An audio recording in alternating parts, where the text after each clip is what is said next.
एक दिन मेरे फ़ोन की बेल बजी। जब मैंने कॉल अटेंड की तो वो थी। वो मुसलसल रोए जा रही थी और मुझे ये कह रही थी कि हो सके तो मुझे माफ़ कर देना। जो धोखा मैंने तुम्हें दिया था वो पलटकर आज दोबारा मेरे पास आ गया है। जिसके लिए मैंने तुम्हें छोड़ा था वो आज मुझे छोड़ गया है। आज मुझे मकाफ़ात अमल का मतलब समझ में आ गया है। प्लीज़ मुझे माफ़ कर दो।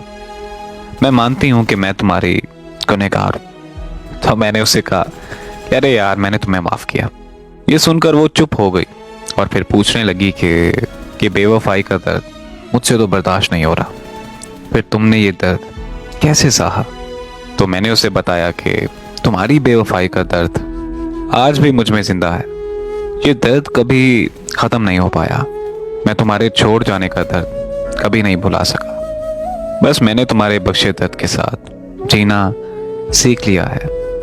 मेरी ये बातें सुनकर वो फिर से रोने लगी और ये कहने लगी कि क्या तुम मुझे दूसरा मौका नहीं दे सकते हो? मैं भला कैसे उसे इनकार कर सकता था, क्योंकि मैं पिछले 5 सालों से उसकी मोहब्बत के रोग में मुब्तला था और दीवानों की तरह उसकी राह देख रहा था। तो मैंने फिर से उसे दूसरा मौका दे दिया। खोई हुई मोहब्बत का मुझे मिल जाना मेरे लिए किसी मौजे से कम नहीं था। तो मैंने उससे पहले से भी ज़्यादा शिद्दत से मोहब्बत की, यहाँ तक कि मैंने उसके घर रिश्ता भेज दिया था और उसके घर वालों ने हाँ भी करती थी। लेकिन मुझे क्या पता था कि वो फिर से बेवफा निकलेगी।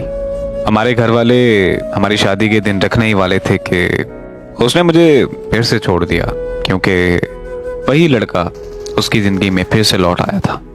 उसने छोड़ते वक्त बस मुझे इतना कहा था कि प्लीज़ मुझे माफ़ कर देना, और मैंने उसे सच में फिर से एक दफ़ा माफ़ कर दिया था। अब मैं फिर से उसके लौट आने का इंतज़ार करता हूँ। मुझे पता है कि दुनिया वाले मुझे पागल समझते हैं। लोगों को लगता है कि अगर वो बेवफाई कर गई है तो मुझे भी बदल जाना चाहिए और आगे बढ़ जाना चाहिए। लेकिन वो नादान लोग ये नहीं समझते कि मोहब्बत कोई खेल नहीं है।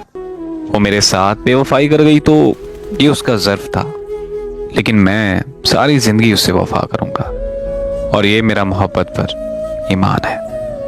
मैं उसके लौट आने का इंतज़ार करता हूँ और सारी ज़िंदगी करता रहूँगा। मैं अपनी आखिरी सांस तक उससे प्यार करता रहूँगा।